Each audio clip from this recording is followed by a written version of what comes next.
It was a cold, quiet evening, and the soft glow of the setting sun painted the sky in hues of orange and purple. The neighborhood seemed to hold its breath as shadows stretched long across the streets. Inside a cozy suburban home at the edge of a dense forest, a family was winding down after a long day.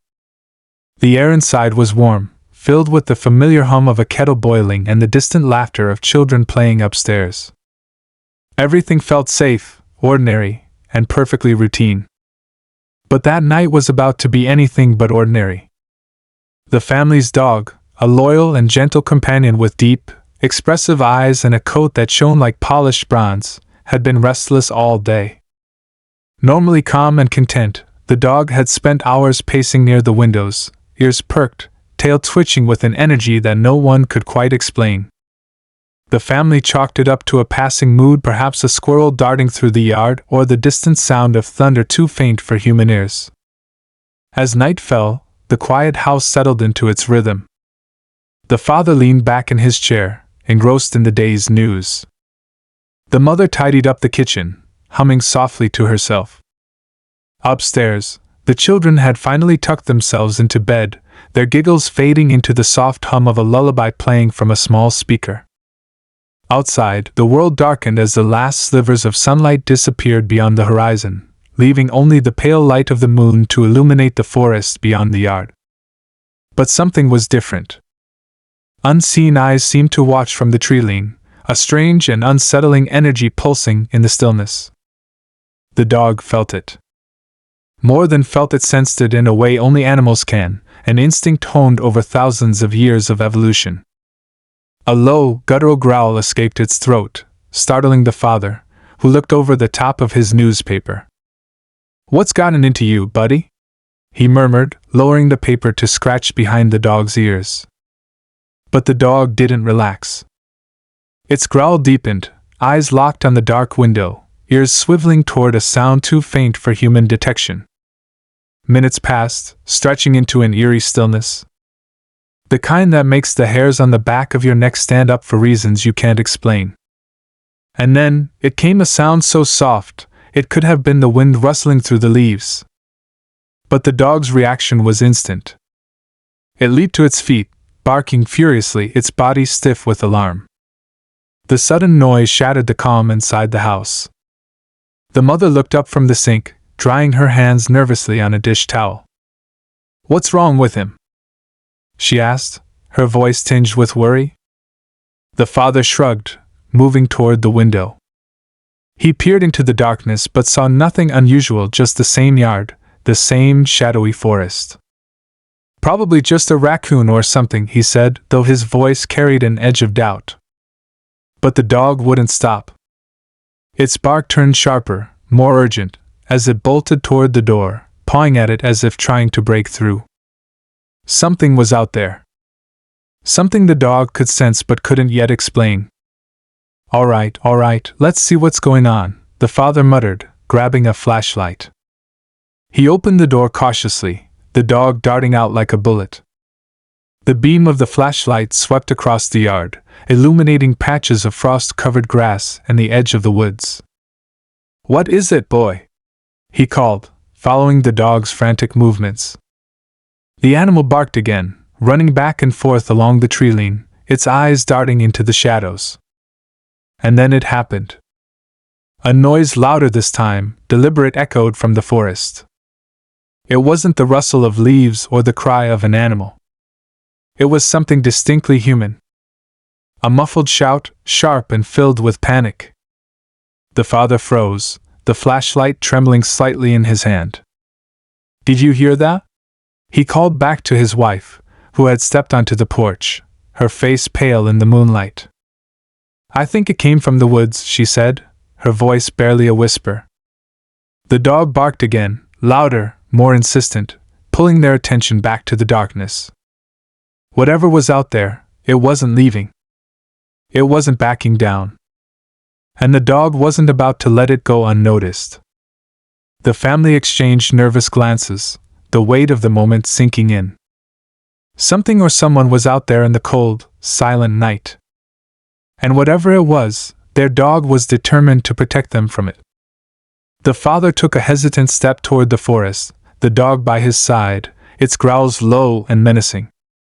The flashlight beam cut through the trees, illuminating branches and shadows but revealing nothing concrete. Yet, the feeling of being watched grew stronger, almost suffocating. And then, just as the father was about to turn back, a chilling cry broke the silence, a desperate, pleading voice calling out for help. The dog barked furiously, pulling at the father's sleeve, urging him forward. The mother gasped, covering her mouth, her eyes wide with fear. Whatever was happening out there, it wasn't over. And that was when they realized this night was about to change their lives forever. The father stood frozen, the flashlight trembling in his grasp as the echoes of the cry faded into the cold night air. The dog's barks turned into sharp, determined yelps, its body tense, ready to charge into the unknown. For a moment, no one moved. The mother clutched the porch railing tightly, her knuckles pale, while the children, awakened by the commotion, peered from the upstairs window with wide, curious eyes. The father took a deep breath, steadying himself. He wasn't the kind of man who easily panicked, but something about that cry, the sheer desperation in it, sent a chill down his spine. He glanced back at his wife, who shook her head slightly, her eyes pleading. She didn't want him to go. He didn't want to go. But how could he ignore a cry for help?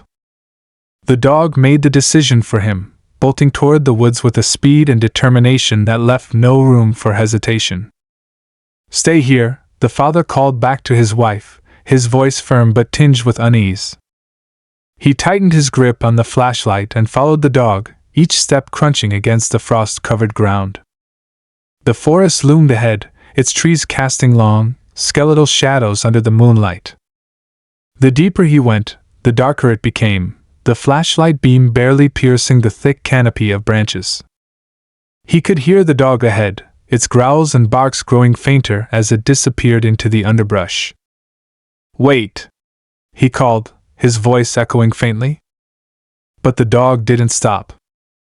It was as though it was being drawn by something, a force that the man couldn't yet understand. Behind him, the house seemed a distant memory, the warm glow of its windows swallowed by the darkness. Every instinct told him to turn back, to return to safety, but the memory of that cry pushed him forward. Someone was out here, someone in danger, and he couldn't ignore that. He stumbled over a fallen branch, catching himself just in time. The sounds of the forest surrounded him now, the rustle of leaves, the distant hoot of an owl, the crunch of his own footsteps. And then, faint but unmistakable, he heard it again. The cry. This time it was weaker, almost drowned out by the night. But it was there, pulling him deeper into the woods. He shone the flashlight in every direction, but all he could see were trees and shadows. His heart pounded in his chest, each beat echoing in his ears. The dog's bark cut through the silence, sharper and more urgent than before. It was close now, just ahead. The father quickened his pace, his breath visible in the icy air. And then, just as he rounded a cluster of trees, he saw it. The dog stood at the edge of a small clearing, its body rigid, its eyes fixed on something in the shadows. The father followed its gaze, the flashlight beam trembling as it swept across the ground. And there, crumpled against the base of a tree, was a figure. For a moment, he couldn't move. The figure didn't stir, its form barely illuminated by the dim light. The dog took a cautious step forward, its growls low but steady. The father swallowed hard and moved closer, his footsteps slow and deliberate. "Hello?" he called, his voice cracking slightly. The figure shifted, a faint groan escaping from it. Relief and fear washed over him in equal measure. They were alive, but who were they? And what had happened to them? He crouched down, shining the flashlight directly on the person. It was a young woman, her face pale and streaked with dirt, her clothes torn and muddy. Her eyes fluttered open, dazed and unfocused, as she tried to sit up. "Don't move," he said quickly, his voice gentle but firm. "You're hurt." The woman blinked at him, her lips trembling as she tried to speak. "Help. Me," she whispered, her voice barely audible. "I've got you," he assured her, glancing around nervously. The forest felt too quiet now, as though it was holding its breath. He helped her sit up, noticing the deep gash on her leg. Blood soaked the fabric of her jeans, the wound looking fresh and painful. "What happened?" he asked, but she shook her head, her eyes wide with fear. "They're coming," she whispered, her voice shaking. "They're still out there." The father froze, the weight of her words sinking in. "Who's coming?" he asked, his voice low. But before she could answer, the dog barked again, loud, aggressive, and unmistakably defensive. It stood between them and the darkness, its teeth bared, its growls echoing through the clearing. The father felt a surge of panic. Whatever had driven this woman into the woods wasn't far behind. He turned back to her, his mind racing. "We need to get out of here," he said, his voice firm. The woman nodded weakly, clutching his arm as he helped her to her feet. She winced in pain, leaning heavily on him for support. The dog stayed close, its body tense, its eyes darting toward the shadows. Every step back toward the house felt agonizingly slow. The father's ears were tuned to every sound, the crack of a branch, the rustle of leaves, the distant calls of nocturnal creatures. The woman's breathing was shallow and uneven, her grip on his arm tightening with every step. As they neared the edge of the forest, the glow of the house came into view. Relief washed over him, but it was short-lived. A sudden noise, a loud, crashing sound erupted from behind them. The dog whipped around, barking furiously, its stance protective. The father turned, his flashlight beams slicing through the darkness. But whatever was out there stayed hidden, just beyond the reach of the light. "Hurry!" he urged, his voice shaking. The woman stumbled beside him, her fear palpable. The dog stayed behind them, its growls a constant warning. They reached the yard, the warmth of the house so close they could almost feel it. The mother stood on the porch, her face a mask of worry. She rushed down the steps as they approached, her eyes widening at the sight of the injured woman. "What happened?" she asked, but the father shook his head. "Get the first aid kit," he said quickly, helping the woman into the house. The dog followed, glancing back at the forest one last time before stepping inside. The mother disappeared into the kitchen, returning moments later with bandages and antiseptic. She worked quickly, cleaning and dressing the woman's wound as best as she could. The children watched from the stairs, their faces pale with a mixture of curiosity and fear. The father paced near the window, peering into the darkness, his mind racing with questions. Who was this woman? What was she running from? And perhaps most unsettling of all, was it still out there? The woman sat silently on the couch, her hands trembling as she clutched a cup of tea. She hadn't said much since they brought her inside, her eyes darting nervously toward the windows. Finally, the father broke the silence. "You need to tell us what happened," he said gently, sitting across from her. The woman hesitated, her eyes filling with tears. "I was walking home," she began, her voice shaky. "I took a shortcut through the woods. I thought it would be faster." She paused, her hands tightening around the cup. "But then, I heard them. Voices. They were following me. At first, I thought I was imagining it, but they kept getting closer. I ran, but I tripped, and," she choked back a sob, her eyes brimming with fear. "They're still out there." The father exchanged a worried glance with his wife. Whatever or whoever had chased her into the woods wasn't just her imagination. And now, it felt like the danger was closer than ever. The room felt heavy with silence, the kind that makes every small sound creaking wood, the hum of the heater feel louder than it should. The woman sat on the couch, her gaze darting between the windows, as though expecting something or someone to burst through them at any moment. The father stood near the door, his arms crossed tightly over his chest, his mind racing to make sense of what she had just said. The dog hadn't relaxed. It paced near the front door, its ears perked, its tail stiff. Every few moments, it let out a low growl, a warning that kept everyone on edge. The mother moved quietly around the room, pulling curtains shut, locking windows, and double-checking the door. She didn't speak, but her face was pale, her worry evident. "What do you mean, voices?" the father asked finally, breaking the uneasy silence. "Did you see them? Did they say anything?" The woman shook her head quickly, her hands gripping the edges of the blanket they had wrapped around her. "No," she said, her voice barely above a whisper. I couldn't make out the words. It was like they were whispering, but it wasn't normal. It didn't sound normal. "Not normal?" the mother asked, her voice trembling slightly. "What does that mean?"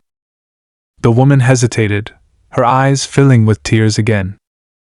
"I don't know how to explain it," she said, her voice cracking. It didn't sound human.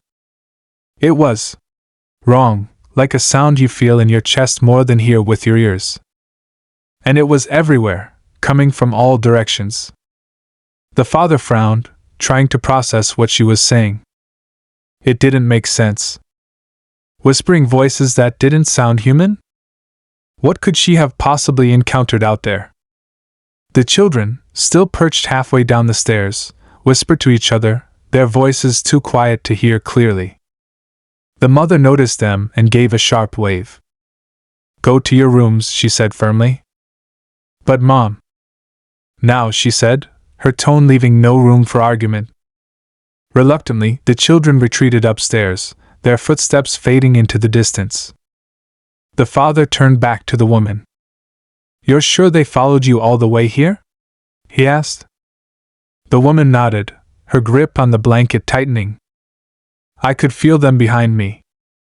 Every time I looked back, I thought I saw something in the shadows, but when I stopped, the whispers would get louder. They didn't stop until I tripped. Then the dog." Her voice faltered as she looked at the animal, her eyes filled with gratitude.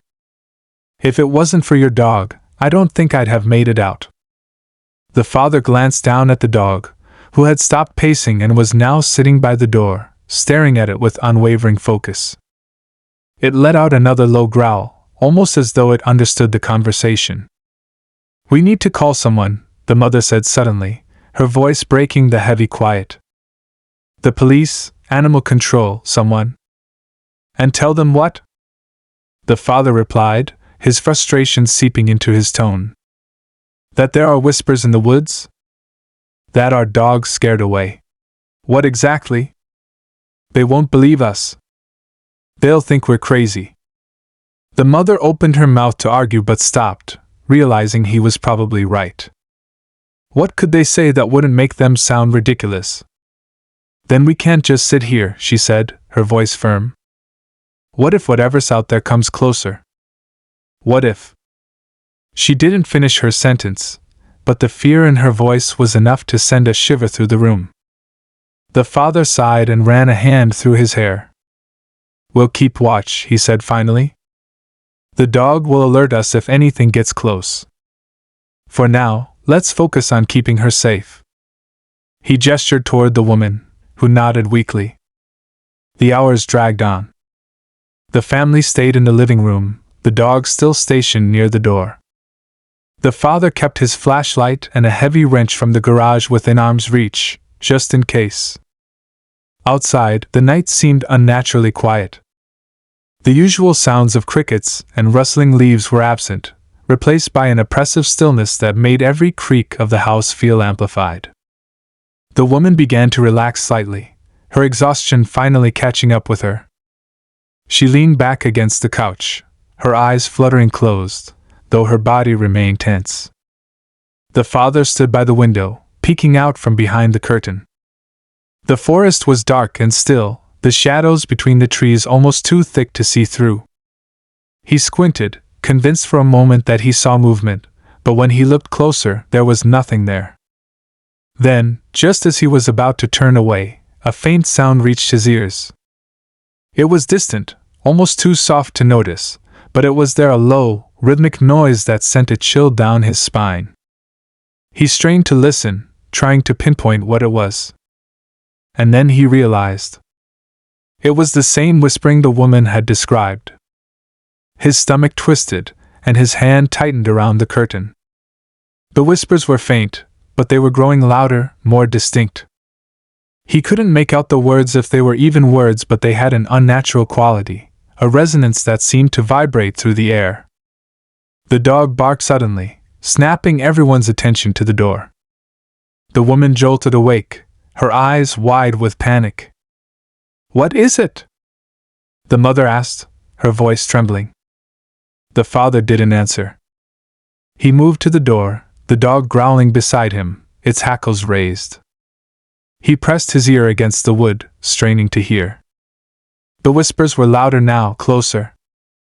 "Stay here," he said quietly, reaching for the flashlight and wrench. "No," the mother said firmly, grabbing his arm. "Don't go out there." "I'll just check the yard," he said, though his voice carried little confidence. "I need to know what we're dealing with." Before she could stop him, he opened the door just enough to step outside.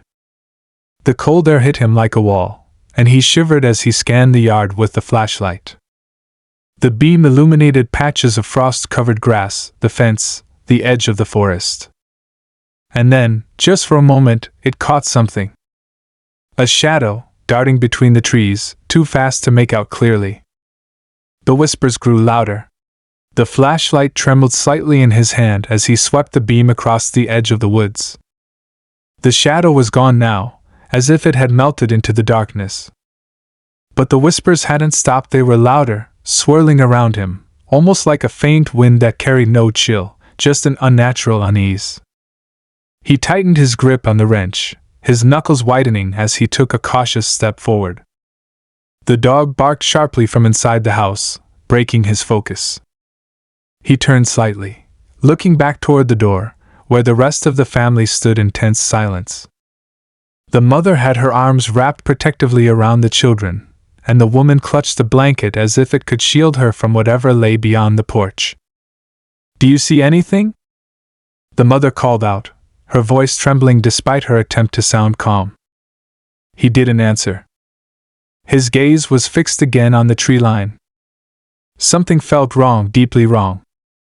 It wasn't just the whispers now, it was the way the shadows seemed to shift and stretch, as if the darkness itself was alive. Then he saw it. It wasn't much, just a flicker of movement, a distortion in the blackness between the trees. It was fast, almost imperceptible, but it was enough to send a jolt of adrenaline coursing through him. "Get inside," he barked over his shoulder, his voice sharper than he intended. The dog was by his side now, its growls deep and unrelenting. It stood rigid, staring into the same spot he was, as if it could see something he couldn't. "What is it?" the mother asked again, her voice rising in panic. "Just get inside," he shouted, his fear spilling over into frustration. He took a step back toward the door, keeping his eyes locked on the woods. The whispers seemed to swell, surrounding him, pressing in from all sides. He could feel his heart pounding in his chest, his breath quick and shallow. Then, without warning, the sound stopped.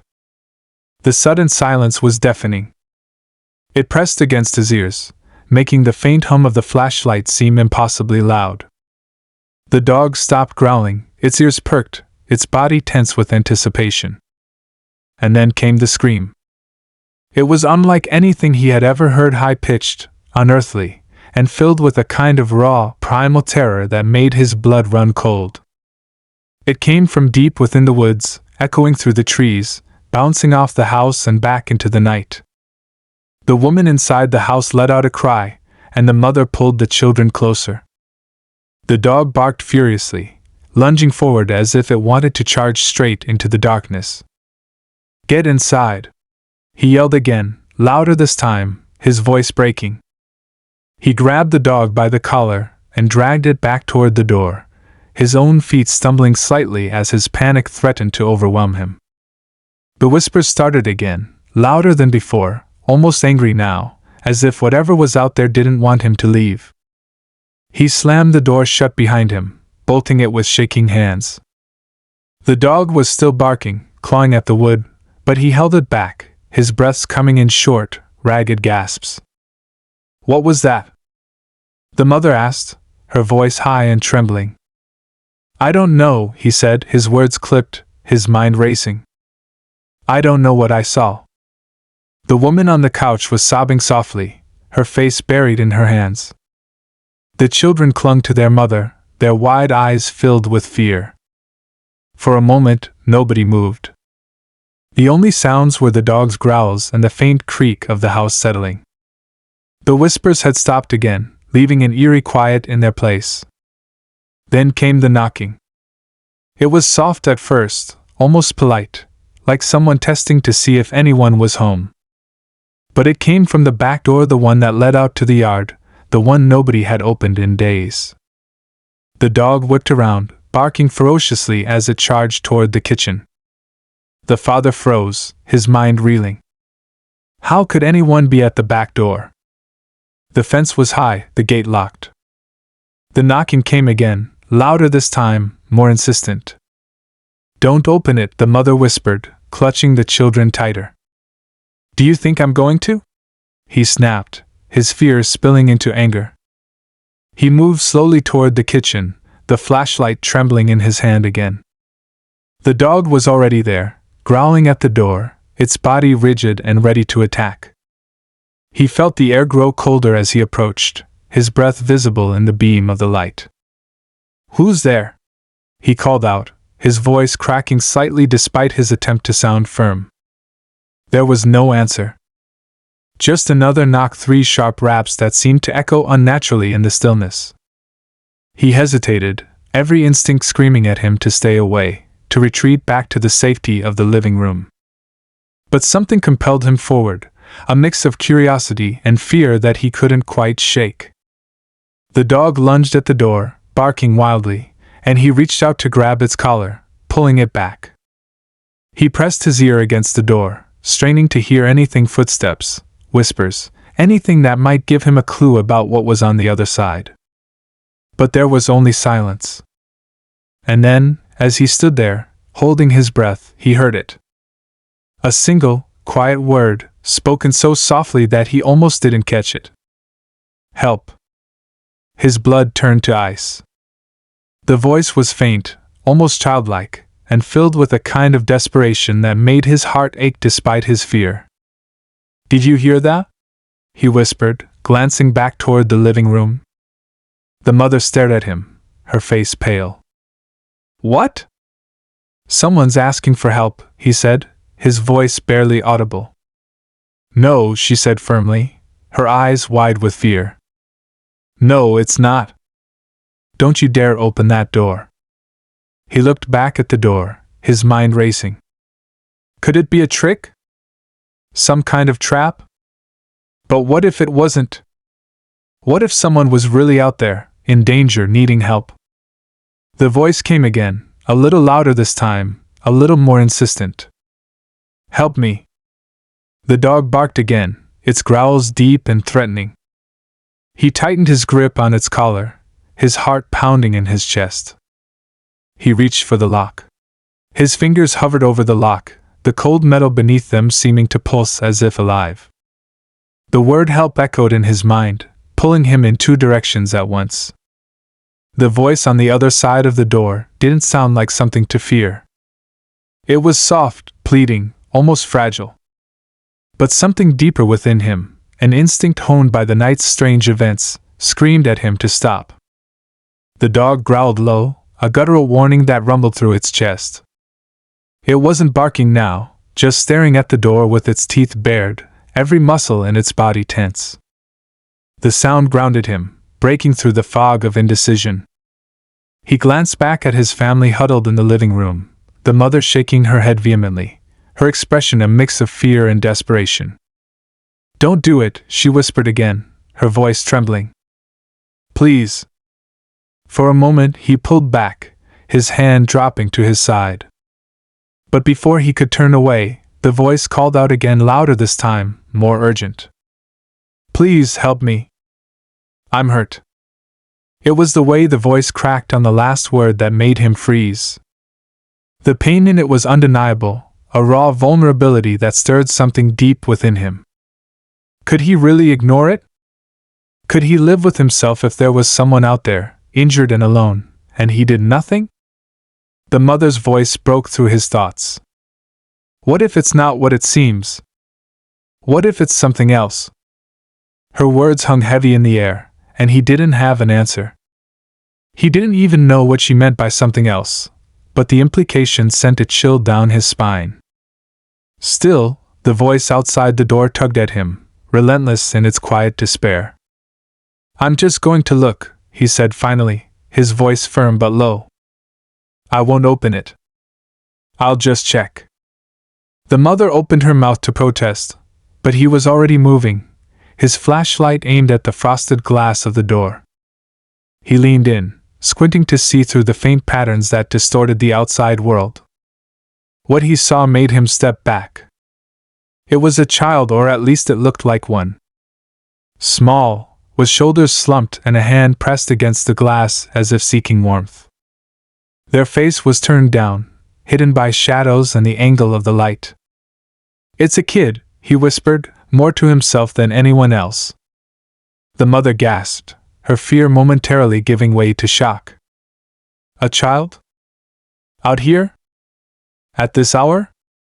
He didn't answer, too focused on the figure outside. The dog growled again, louder this time, and he tightened his grip on its collar. Are you hurt? He called out, his voice cautious but clear. The figure didn't move, but the voice came again. Please. Let me in. Something about the tone made him hesitate. It wasn't just the words, it was the way they lingered in the air, unnatural and heavy, like they were spoken by someone unused to speaking at all. Why are you out here? He pressed, trying to keep his voice steady. For a moment, there was silence. Then the child lifted their head just slightly, enough for him to catch a glimpse of their face. And that's when he realized it wasn't a child at all. The features were wrong, too sharp, too angular, like they didn't belong on a human face. The eyes glinted in the faint light, too large and too bright, with a shine that was almost predatory. His breath caught in his throat as he stumbled back, his flashlight shaking. The figure pressed its hand harder against the glass, leaving a smear that seemed to shimmer in the beam of light. Let me in, it repeated, but the voice had changed. It was deeper now, layered with something that sounded like a growl, a low rumble that made the dog bark furiously, straining against his grip. What's wrong? The mother cried out, her voice panicked. Stay back! He shouted, more to her than to whatever was outside. He fumbled to lock the door, his hands shaking so badly he nearly dropped the wrench he was holding. The figure outside didn't move, but the whispers started again, louder this time, swirling around the house like an invisible storm. The air seemed to hum with electricity, and the lights in the kitchen flickered violently. The mother screamed as the bulbs burst one by one, plunging them into darkness. The dog barked wildly, its snarls echoing in the blackness. He fumbled with the flashlight, its beams slicing through the shadows, but it was too late. The knocking started again, harder this time, almost frantic. But it wasn't just the back door anymore, it was everywhere. The front door, the windows, even the walls, all reverberating with the same rhythmic pounding. What's happening? The mother sobbed, clutching the children tightly. I don't know, he shouted back, his voice cracking with fear. The whispers grew louder, almost deafening now, a cacophony of voices that seemed to come from nowhere and everywhere at once. The dog stopped barking, its ears pinned back as it whimpered and pressed itself against his legs. And then, just as suddenly as it had begun, the noise stopped. The silence that followed was even more unsettling. It was as if the house itself was holding its breath, waiting. He stood frozen, his flashlight beam fixed on the back door, where the figure had been just moments ago. But it was gone now, leaving only the faint smear on the glass as evidence that it had ever been there at all. "What do we do?" the mother whispered, her voice barely audible. Before he could answer, there was a sound from upstairs. A single, deliberate creak of a floorboard. Everyone froze, their eyes wide with terror. The children clung to their mother, their small bodies trembling. The dog growled softly, its gaze fixed on the staircase. He turned the flashlight toward the stairs, his hands shaking as he raised the beam. "Who's there?" he called out, his voice breaking. There was no response. But the creak came again, closer this time, as if whatever was upstairs was moving toward them. The creaking stopped, replaced by a silence so thick it felt like the house was holding its breath. Every sound seemed amplified: the faint rustle of the wind outside, the shallow breathing of the children, and the rapid thudding of his own heart. His flashlight trembled in his grip, the beam dancing unsteadily on the staircase as he tried to summon the courage to move. The dog let out a low growl, stepping forward, its body rigid and alert. It stared at the darkened staircase, as if it could see something none of them could.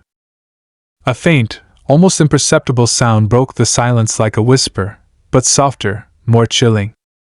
It wasn't a voice but a hiss, weaving its way down the staircase and curling into the room like a cold draft. "I have to see what it is," he whispered, barely audible. "No," the mother pleaded, clutching the children tighter. "Don't go up there. We don't need to know. Please." But he shook his head. Whatever was in the house wouldn't just disappear.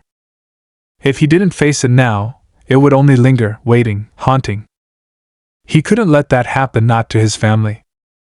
"Stay here," he said firmly, his voice steadier than he felt.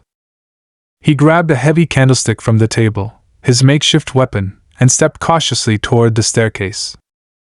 The dog followed, its growl constant now, a low, protective rumble. Together, they climbed the stairs, each step creaking beneath their weight. The flashlight beam flickered, casting eerie shadows on the walls, but he pressed on, his breath coming in shallow gasps. At the top of the stairs, the hallway stretched out before him, dark and oppressive. The door to the guest bedroom stood ajar, a faint light spilling out from within. He tightened his grip on the candlestick, the metal cold and reassuring in his hand. The dog edged ahead, sniffing the air cautiously, its growl deepening as it approached the door. He pushed the door open slowly, the hinges groaning in protest. The light came from a lamp on the bedside table, flickering as if it were struggling to stay lit. The room appeared empty at first glance, but the air was heavy, oppressive, as if something unseen was watching. And then he saw it. In the corner, near the window, stood a figure. Its back was turned, its body unnaturally still.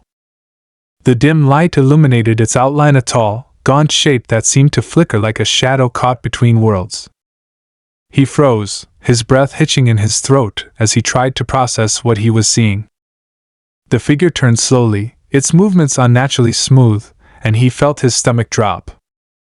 Its face was wrong, impossible. Features that seemed to shift and blur, eyes that glowed faintly in the dim light, and a mouth that twisted into something resembling a smile but filled with malice. The dog barked furiously, snapping him out of his trance. He raised the candlestick, his arm shaking, but before he could act, the figure spoke. "You should have let me in," it said, its voice echoing unnaturally, layered with tones that didn't belong. He stumbled back, bumping into the dresser, his heart pounding in his chest. The figure stepped closer, its movements fluid yet disjointed, like a puppet on strings.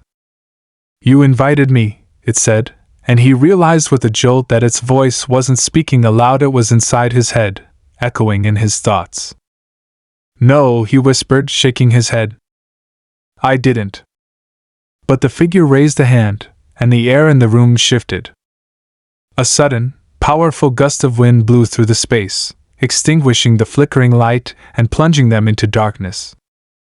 The dog lunged, its bark fierce and unrelenting, and he heard the sound of a struggle, a growl, a hiss, the thud of something hitting the floor. Blindly, he swung the candlestick, the metal connecting with something solid. A screech filled the room, high-pitched and otherworldly, and the figure retreated, its form flickering like a dying flame. Light returned suddenly as the lamp flickered back on, revealing the figure shrinking away toward the window. Its form was dissolving, becoming less solid, more shadow than substance. The dog stood its ground, growling fiercely, its fur bristling as it barked one last time. The figure paused at the window, turning its flickering face toward him one last time. "This isn't over," it said, its voice a whisper that seemed to echo forever. And then it was gone, vanishing into the night like smoke caught in the wind. The room fell silent, the oppressive weight lifting as if the house itself had exhaled. He dropped the candlestick, his hands trembling as he sank to the floor, his chest heaving with relief and exhaustion. The dog sat beside him, its body still tense but its growl fading into a low whine. He stumbled back downstairs, the dog at his side, and found his family huddled together, their eyes wide with fear and relief. "It's gone," he said, though the words felt hollow. The truth was, he didn't know if it was truly gone or if it would return. They spent the rest of the night together in the living room, the dog lying protectively at their feet. None of them slept, the events of the night replaying in their minds like a haunting echo.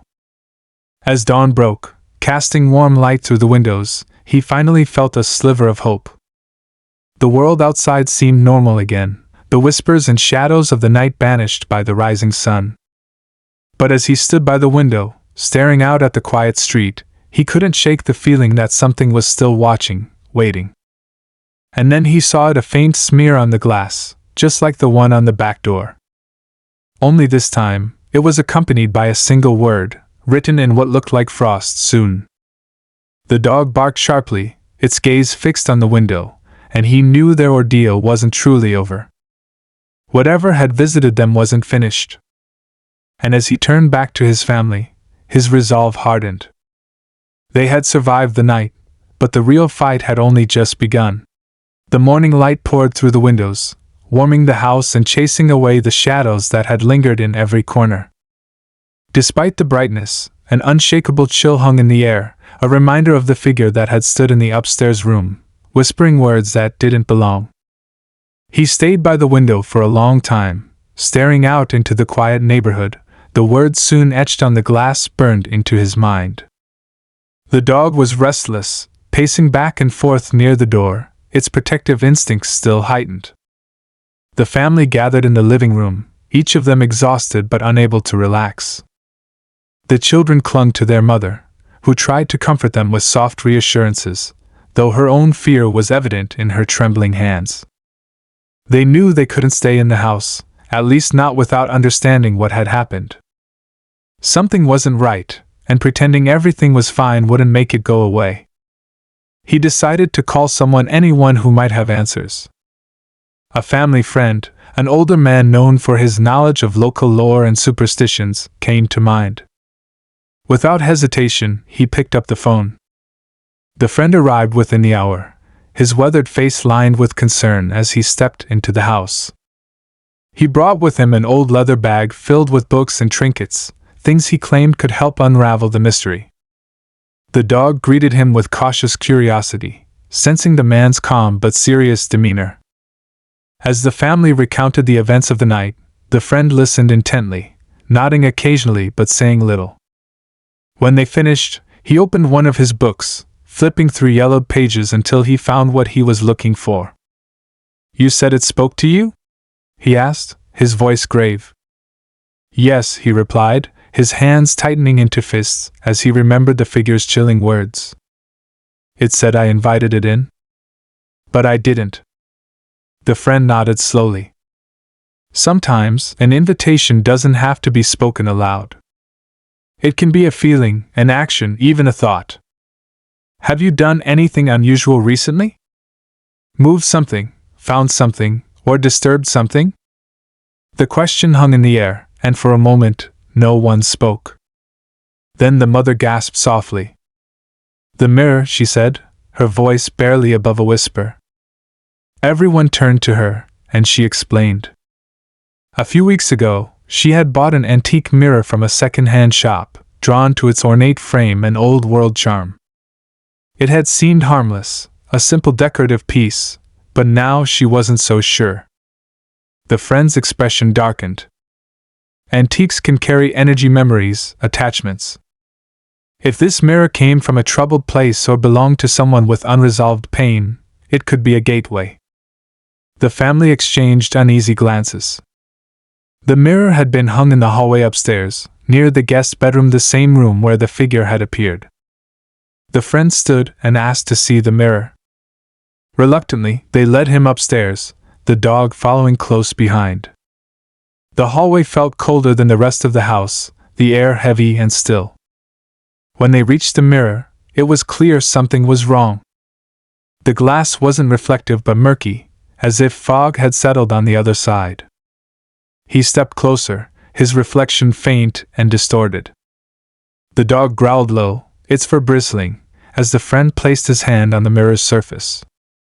"There's something here," the friend murmured. "Something that doesn't belong." The family watched in silence as the friend reached into his bag and pulled out a small vial of what looked like salt, along with a candle and a bundle of herbs. He lit the candle and began to speak softly, words in a language they didn't understand but felt calming and purposeful. As the ritual continued, the mirror seemed to react. The fog on its surface thickened, swirling as if alive. The room grew colder, and the faint sound of whispering returned, just barely audible. The dog barked sharply, and then, with a sudden, sharp crack, the mirror's surface shattered. The fragments fell to the floor, revealing nothing but an empty wooden frame. The room instantly felt lighter, the oppressive weight lifting as if a storm had passed. The friend sighed, wiping his brow. "It's done," he said. "Whatever was tied to this mirror has been severed." Relief washed over the family, but questions remained. Would the figure return? Had they truly rid themselves of it? The friend assured them that destroying the mirror had likely closed the doorway, but he also urged them to stay vigilant. Over the following days, the family began to heal. The dog, ever watchful, seemed to relax, its protective stance softening as the house returned to normal. They cleaned the broken mirror and disposed of it far from the property, determined to leave no trace of its presence. The children slowly regained their sense of safety, sleeping through the night without waking in fear.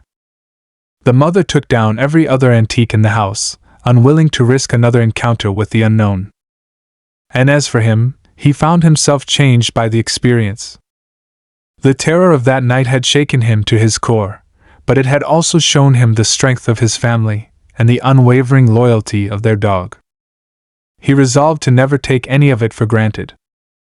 Months passed, and life resumed its normal rhythm. The memory of that night faded but never disappeared entirely. Every so often, he would glance at the window or the staircase, half expecting to see a shadow that didn't belong. But nothing came.